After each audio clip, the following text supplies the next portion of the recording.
मुझे लगता है कि यशनी जी वो प्रिपेयर्ड नहीं थे कि सलमान खान उनकी लेंगे। सलमान खान को ये भी नहीं बोलना चाहिए था कि मैं आपको जानता भी नहीं। मुझे लगता है कि यशनी ग्रोवर ब्लैक बक की तरह हो गए हैं, जल्दी मरने वाले हैं। जिनको पेल दिया गया था। 2025 का बजट एक कॉन्स्पिरेसी थ्योरी है, ये हम नहीं कह रहे, ये कह रहे हैं बहुत ही फेम्ड वेस्ट बंगाल के ex finance minister. Hello everyone, और हम हैं देश की सबसे ऑप्टिमिस्टिक न्यूज चैनल, जहां हम देश और विदेश की सबसे बड़ी खबरें बहुत ही सिंपल, बहुत ही अनफिल्टर्ड, बिना पर्दे के दिखाते हैं इस पर्दे के पीछे से। आज के न्यूज में हम जानेंगे कि क्यों डोनाल्ड ट्रंप की इंडिया से सुलग गई है और सुलगने के बाद भी वो कुछ नहीं कर पा रहे हैं। क्या इसमें इंडिया की बहुत बड़ी जीत है या बहुत बड़ा खतरा मंडरा रहा है? आज की दूसरी न्यूज में हम बताएंगे कि क्यों budget 2025 is a disaster for common people. क्या हम किसी कॉन्स्पिरेसी के तहत फंसाए जा रहे हैं? और आज की सबसे इंपॉर्टेंट न्यूज कि किसने सलमान खान का दोगलापन उतारा। मैं हूं आपका होस्ट मोस्टली न्यूट्रल और ये है मेरे को host mostly natural. And we are not paid news, we are underpaid news but mostly optimistic. तो चलिए शुरू करते हैं। तो आज की पहली न्यूज है, go find another sucker nation, Trump warns BRICS against dollar move. Okay, Shashi Tharoor says Trump's threat seems empty, no serious proposal to come up with alternative BRICS currency. Good point. India US will remain partners forever, Piyush Goyal amid Trump's tariff threat. ठीक है, तो basically इस news में हमें ये समझ में आ रहा है कि डोनाल्ड ट्रम्प धमकी दे रहे हैं, सब देशों को धमकी देते रहते हैं, इंडिया को धमकी दे ही रहे हैं। डोनाल्ड ट्रम्प क्या बोल रहे हैं कि ईट का जवाब जो है हम पत्थर से देंगे। बेसिकली ब्रिक्स जो कि 5 नेशंस है, ब्राजील, रशिया, इंडिया, चाइना और साउथ अफ्रीका, तो डॉलर की वैल्यू कम करने के लिए इन सब देशों ने ऐसा सोचा कि दोनों देशों की करेंसीज को यूज करें या फिर कोई ऐसी कॉमन करेंसी हो जिससे डॉलर के ऊपर जो हमारा डिपेंडेंसी कम हो जाए। से डोनाल्ड ट्रम्प गुस्सा हो गए तो सकर नेशन वगैरह बोल रहे हैं। ठीक है, लेकिन सकर नेशन बोल दिया तो थोड़ा सा मतलब बोले कि जो चूसता हुआ नेशन है। चूसता हुआ नेशन, क्या आप चूसते इंग्लैंड इसका मतलब क्या आप चूसते हुए नेशन के देश में रहना पसंद करेंगे? अगर मुझे पैसे मिलते थे। यस। शशि थरूर ने बहुत ही उम्दा जवाब दिया है। उन्होंने बोला है कि ये गीदड़ भपकी है। शशि थरूर कांग्रेस के बहुत ही कद्दावर नेता हैं और ऑक्सफोर्ड में बहुत ही मचा के आए थे। इनकी इंग्लिश भी बहुत ही अच्छी है, इसीलिए हमें लग रहा है कि शायद शशि थरूर ने ऐसा नहीं बोला होगा क्योंकि इनके इंग्लिश के हिसाब से ये इंग्लिश नहीं है। जहां तक कि पीयूष गोयल जो बीजेपी की बहुत ही कद्दावर नेता है, उन्होंने बहुत ही साफ शब्दों में बताया कि भले ही कितनी भी लड़ाई हो जाए, डाइवोर्स नहीं होगा। ये बिल्कुल ही हमारे पेरेंट्स के जैसे है, जो कुछ भी हो जाए डिवोर्स नहीं हो सकता भाई, डिवोर्स नहीं हो सकता है। ट्रम्प जी ने इंडिया को इसलिए माफी दे दी क्योंकि बहुत सारे अमेरिकन इंडियन लीड कर रहे हैं बहुत सारी अमेरिकन कंपनीज को, तो उन्होंने बोला चलो इस बार इंडिया को छोड़ देते हैं। तो ठीक है। Trump has repeatedly expressed his stand against de-dollarisation, warning that BRICS country must maintain the US dollar's role in global trade और फेस इकोनॉमिक कॉन्सिक्वेंस। तो यहाँ पे क्लियरली धमकी दी जा रही है कि अगर आपने डी-डॉलराइजेशन किया, अगर ब्रिक्स नेशन ने आप करेंसी लेके आए, तो आप अमेरिकन इकोनॉमी में नहीं बेच सकते हैं। Countries that will neither create new BRICS currency nor back any currency to replace the mighty US dollar, or they will face 100% tariff and should expect to say goodbye to selling into wonderful US economy.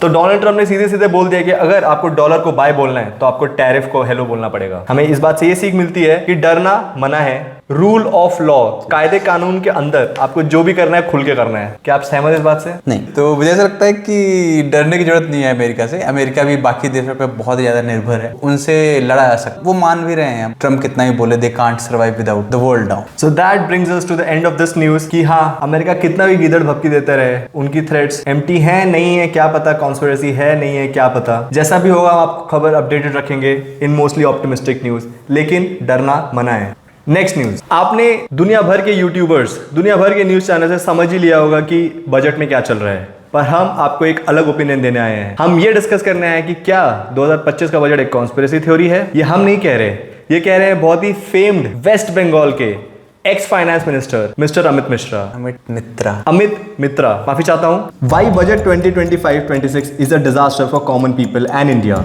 Amit Mitra explains. Insurance FDI hike may spur capital inflow of up to $12 billion. फिर भी मुकेश अंबानी के net worth का 1/10 भी नहीं है ये। Union budget 2025, government to remove FDI cap of insurance from 74% cap to 100%. With 100% FDI boost, MNCs to drive capital and innovation in insurance। तो उन्होंने बताया है कि ये बजट एक कॉन्स्पिरेसी है जहां पे FDI को 100% इक्विटी दिया है, जो कि पहले 74% था, बाकी 26% गवर्नमेंट ऑफ इंडिया के पास रहना चाहिए था। अब वो पूरा का पूरा इंश्योरेंस के लिए 100% FDI को दे दिया है। ऑब्वियसली ये TMC के नेता हैं और ममता बनर्जी के फाइनेंशियल एडवाइजर हैं, बैठ के आप बुरा बोलेंगे, but could be good for middle class people, क्योंकि स्लैब्स को कम कर दिया गया है। की बात भी सही है कि अगर इंश्योरेंस को 100% कर दिया जाएगा तो गवर्नमेंट का जो PSUs हैं उनकी पावर कम हो जाएगी, जैसे LIC उसकी पावर कम हो जाएगी। ऑल्दो FDI के फायदे भी होते हैं, जैसे बहुत सारे जो फॉरेन इन्वेस्टर्स हैं वो भारत में आएंगे और there would be more savings. Insurance जो कि भारत में बहुत ही ज्यादा कम है। जी हाँ, हम आपको बता दें कि इंडिया में इंश्योरेंस का रेट सिर्फ 2% है। इंडिया में लोगों को लगता ही नहीं कि वो मरेंगे या फिर उनके साथ कुछ भी खराब होगा। मुझे लगता है कि इंडिया में इंश्योरेंस का पेनिट्रेशन बढ़ना चाहिए। हमारी सरकार की ये पहल है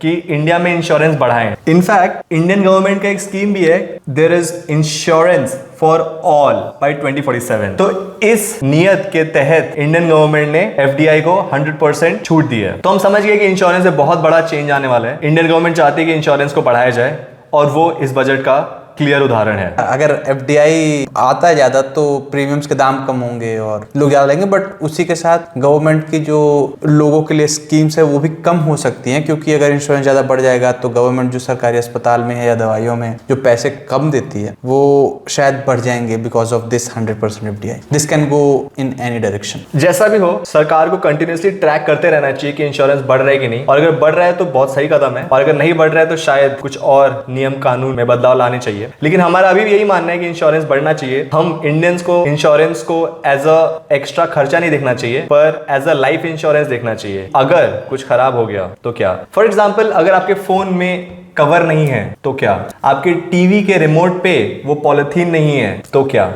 आई hope you understand what we mean. Next news, आज की सबसे इंपॉर्टेंट न्यूज है। सलमान खान का दोगलापन किसी ने बाहर कर दिया है। वायरल वीडियो, फालतू का पंगा लेके Ashneer Grover slams Salman Khan over big Boss 18 big boss हो गया भाई। नाम नहीं जानता तो बुलाया क्यों? Ashneer Grover on face of with Salman Khan और बिग बॉस 18। इट्स ट्रू, अगर आप नाम नहीं जानते तो क्यों बुलाते हैं लोगों को? उर्फी जावेद, जो हमारे जमाने की बहुत ही मशहूर अदाकार है, टेल्स अश्नीर ग्रोवर सामने बोल के दिखा आफ्टर हिज फालतू का पंगा remark about Salman Khan. Ashneer Grover takes a dig at Salman Khan by calling Bigg Boss 18 episode a drama. Says, अबे नाम नहीं जानता तो बुलाए क्यों?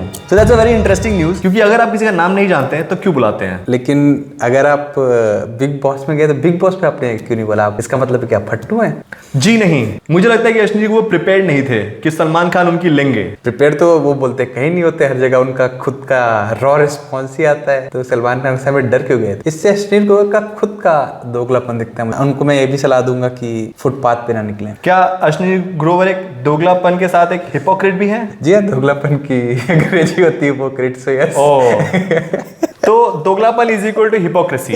यस, डिक्शनरी से ऑप्टिमिस्टिक न्यूज के साथ हम आपको वर्ड्स ऑफ द डे भी लेके आएंगे दोस्तों। ऑप्टिमिस्टिक मतलब खुशनुमा।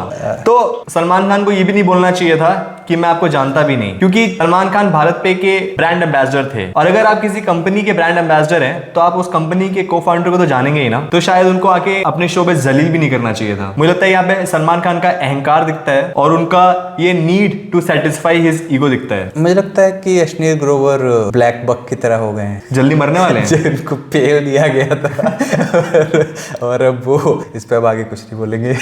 क्यों? हमें लगता है कि हमें भी इस बात पे आगे नहीं कुछ बोलना चाहिए। जी हाँ, ऑप्टिमिस्टिक न्यूज। पर हम ऑप्टिमिस्टिक न्यूज का ये खत्म करना चाहते हैं कि हमें अश्नीर ग्रोवर से ये सीख मिलती है कि जब आपके सामने आपके बड़े ना हो तो आप उनकी बेइज्जती कर सकते हैं। बिल्कुल। पीठ पीछे आप कितनी बेइज्जती कर सकते हैं जब तक सामने वाले को पता ना चले। बिल्कुल, मुंह पे बेइज्जती नहीं करनी चाहिए लोगों की, क्योंकि मुंह पे बेइज्जती करने पर इंसान को बुरा लगता है। अगर आप पीठ पीछे बेइज्जती कर रहे हो तो आपके दिल की जुबड़ा से वो भी निकल जा रही है और इंसान को पता भी नहीं चल रहा, तो आपसे बदला भी नहीं लेगा वो। लेकिन इसमें दो धारी तलवार की दिक्कत ये है कि अगर पीठ पीछे आपने किसी की बेइज्जती और उसको पता चल गया तो उसको डबल बुरा लगता है। लेकिन ट्राई करेगा उसको पता ना चले। मुझे लगता है कि इंसान गॉसिप मॉन्गर्स हैं, हमें बातें करना बहुत पसंद है। जी, जैसे हमने दो अच्छी न्यूज दिखाने के बाद ये अश्नीर ग्रोवर की न्यूज दिखाई, क्योंकि जनता को वही चाहिए। हम आपको बस ये दिखाना चाहते हैं कि किसी की भी बुराई कर सकते हैं जब तक वो उसके सामने ना हो। बिल्कुल। And that is the lesson that we take away from this news. And हमारी यही कोशिश है कि आप हर न्यूज से कुछ ना कुछ पॉजिटिव निकाल के जाएं, अपनी लाइफ में इंप्लीमेंट करें और बिना मतलब के लड़ाइयों से दूर रहें, क्योंकि लड़ाई करने से खून गर्म होता है, दिमाग फटता है, स्ट्रेस आता है, अनलेस आप उस लड़ाई में जीत रहे हो तब आप कर सकते हैं। पर कभी ना कभी तो हारेंगे ही। We don't know that। Modi ji नहीं हार रहे। अगर आप मोदी जी हैं तो ये वीडियो आपके लिए वैसे भी नहीं है। आता है तो हर चीज को हंसी खुशी में निकालिए लोगों से बात मत कीजिए और ज्यादा लोगों से बात मत कीजिए। अपनी राय दूसरे लोगों को मत दीजिए। सलमान खान की तरह अपनी राय ऐश्वर्या राय दूसरे लोगों को मत दीजिए। क्योंकि सलमान खान ने भी अपनी राय दी थी विवेक ओबराय को। विवेक ओबराय ने भी वो राय किसी और को दे दी और उन्होंने वो राय नहीं ली और कहीं और चले गए अभिषेक बच्चन जी। और अभिषेक बच्चन से वो राय संभली नहीं गई। वो मर्सिडीज चलाते चलाते वो थोड़ा सा दूसरी गाड़ियों को भी पसंद करने लगे। तो इसी के साथ इस न्यूज को हम एंड करते हैं। अगर आपको हमारा कंटेंट अच्छा लग रहा है तो प्लीज सब्सक्राइब करें, दोस्तों के साथ शेयर करें। अगर नहीं लग रहा है तो भी सब्सक्राइब करें प्लीज। हम कुछ भी करेंगे, कुछ भी करें। जो भी कायदे कानून के अंदर है हम सब कुछ करेंगे। हमारी कोशिश है कि आपके सामने अनफिल्टर्ड रॉ ऑप्टिमिस्टिक न्यूज ऐसे ही लाते रहे, बहुत ही हल्के फुल्की बातों के साथ और मजेदार चुटकुलों के साथ। We will see you in the next video. Bye.